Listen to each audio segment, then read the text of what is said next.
반갑습니다. 락터 이재준입니다. 오늘은 최근 들어서 이제 제대열 보관을 신청하시는 산모분들이 좀 많이 늘어났습니다. 저희 병원에서도. 그래서 제대열에 대한 여러 가지 진실과 오해, 그리고 개선할 점들은 어떤 게 있는지 의사인 제 입장에서 몇 가지를 정리해서 알려드리도록 하겠습니다. 우선 가장 많이 물어보시는 게 이게 제대열을 보관을 하면 활용은 제대로 할 수 있는 것이냐에 대한 질문들이 제일 많습니다. 실제로 이제 가족 제대열과 기증 제대열로 크게 나눌 수가 있는데, 가족 제대열의 활용도가 기증 제대열의 활용도보다는 조금 낮게 나옵니다. 퍼센트가. 지금까지 정확하게 통계는 없지만 거의 80만 건에서 90만 건 정도의 제대열이 우리나라에서 질소 탱크, 영하 196도의 질소 탱크에서 보관이 되고 있는 것으로 제가 파악하고 있습니다. 그 중에서 가족 제대열, 즉 일정한 금액을 내고 이제 가족만 쓸 수 있는 가족 제대열에 보관된 제대열 중에서 활용했던 제대열은 0.07%다. 이렇게 통계가 나와 있습니다. 굉장히 낮죠. 그런데 기증 제대열 같은 경우는 거의 한 1.8% 정도 나옵니다. 굉장히 높은 수치입니다. 이게 이제 단순히 비교할 수 없는 이유가, 가족 제대열은 가족만 쓰도록 우리가 규정을 지어 놓은 거죠. 그래서 혹시 태어난 아기가 자라면서 여러 가지 문제가 생겨서 아프거나 이랬을 때 자기 제대를 쓴다든지, 또는 형제 자매나 부모가 문제가 됐을 경우에 이게 서로 맞다 그러면은 쓸 수 있는 그런 어떤 가족이 한정돼 있기 때문에 퍼센트가 조금 낮은 것 같고, 기증 제대열 같은 경우는 그냥 원하는 사람들이 다 쓸 수 있는 것이죠. 그래서 단순한 비교는 힘들 것 같습니다. 그래서 어쨌든 간에 이 사용 빈도, 해가 가면 갈수록 조금씩 높아지고 있고 여러 가지 다방면에 쓰이고 있다. 요거를 하나 알려드리고, 두 번째는 제대열은 다른 사람의 것을 쓰면 좋다, 이렇게 어떤 분들이 말씀하시는 분들이 있는데, 이거는 이제 질환이나 질병, 그다음에 환자의 상태에 따라 틀립니다. 예를 들어서 백혈병 같은 경우는 당연히 조혈모세포를 이식을 할 때 자기 거가 제일 좋으니까, 그러니까 전혀 거부 반응이 없는 것이죠. 그래서 마음대로 이렇게 쓸 수가 있는데, 예를 들어서 다른 사람의 것을 쓸 때는 거부 반응이 있겠죠.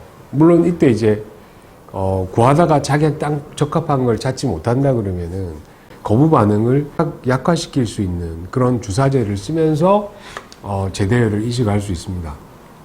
그런데 아무래도 본인께 가장 좋겠죠. 그 다음에 가족에게 쓸 때도 다 100% 맞는 건 아니지만 아무래도 유전적으로 일치할 가능성이 높기 때문에 별 거부감 없이 쓸 수가 있습니다. 그래서 그런 경우는 사실은 가족 제대열, 그러니까 본인이 제대열을 쓰는 게 맞지만, 예를 들어서 가족이나 본인에게 특별한 유전병이 있다라고 생각되면, 실제로 그게 밝혀진다면 본인의 제대열 속에서도 그런 유전병을 일으킬 수 있는 여러 가지 인자들이 포함되어 있을 가능성이 높거든요.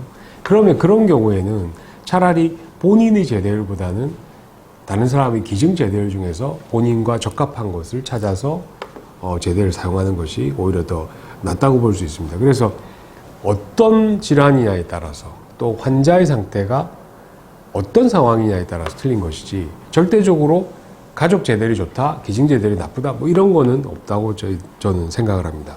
그리고 또 많이 물어보시는 건, 백혈병 말고는 치료할 수 있는 게 뭐가 있느냐, 없지 않느냐라고 이야기하시는데, 최근 들어서 많은 보고들이 있었습니다. 그래서 특히나 뇌척추 장애, 뇌성마비라든지 신경질환, 그 다음에 자폐증, 그리고 뇌손상, 이런 것들에 쓰이는 사례들이 점점 늘어나고 있습니다. 그리고 실질적으로 그런 데에 제대열을 쓰면서 증상이 호전된 케이스들이 계속 발표가 되고 있기 때문에, 향후에 제대열 보관이 늘어난다 그러면은 활용도 면에서 점점 더 이게 폭발적으로 늘어나지 않을까라는 생각을 해봅니다.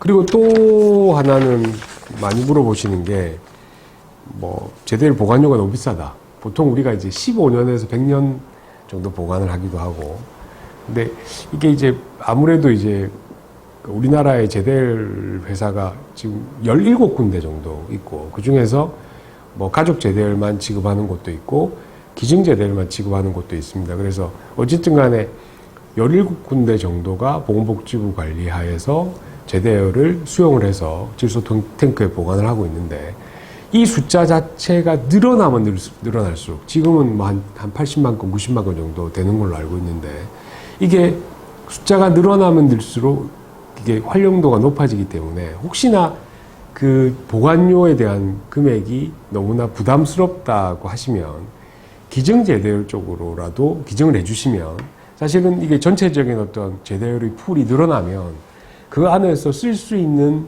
다양한 종류의 유전적인 어떤 질환들 또는 유전적인 질환뿐만 아니라 뭐 폐질환이나 당뇨나 고혈압이나 뇌척수 질환이나 등등 이런 여러 가지 백혈병이나 이런 것들을 쓸 수 있는 풀이 넓어지는 거기 때문에 전체적으로 봤을 때는 우리 국민 모두에게 제대열이 좋은 역할을 하지 않을까, 그런 생각을 해봅니다.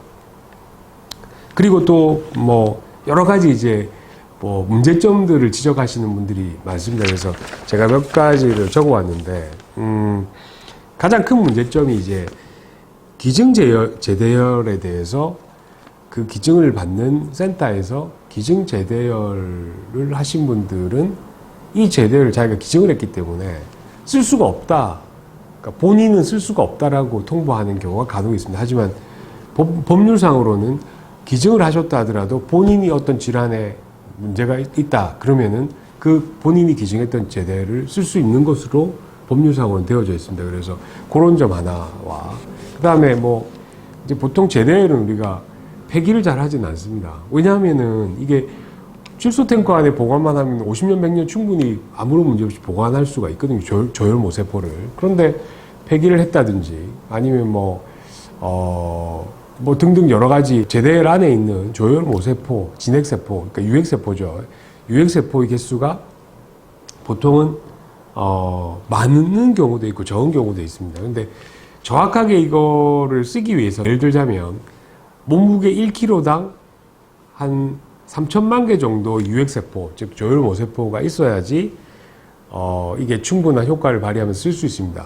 백혈병을 예를 들자면 제가 그렇습니다. 그럼 예를 들어서 10kg 정도 되는 아기가 백혈병에 걸려서 이 아기한테 충분히 주기 위한 조혈모세포의 개수, 유핵세포의 개수는 3억 개가 됩니다.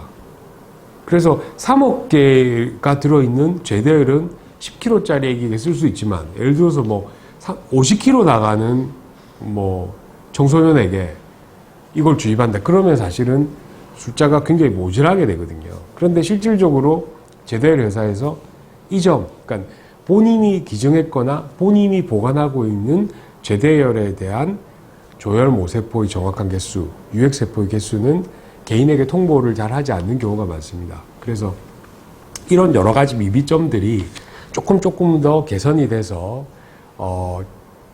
앞으로 제대열에 대한 어떤 기증이라든지 보관이라든지 이런 것들이 이 사회 전반에 조금 더 이렇게 넓게 퍼지고, 그것으로 인해서 우리 국민들이 활용할 수 있는 다양한 기회가 제공될 수 있는 그런 장이 마련되었으면 좋겠습니다. 감사합니다.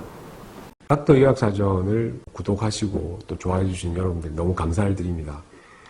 여러분들이 구독과 좋아요는 우리 동영상 제작에 굉장히 큰 힘이 되고, 그리고 앞으로도 많은 관심 부탁드립니다.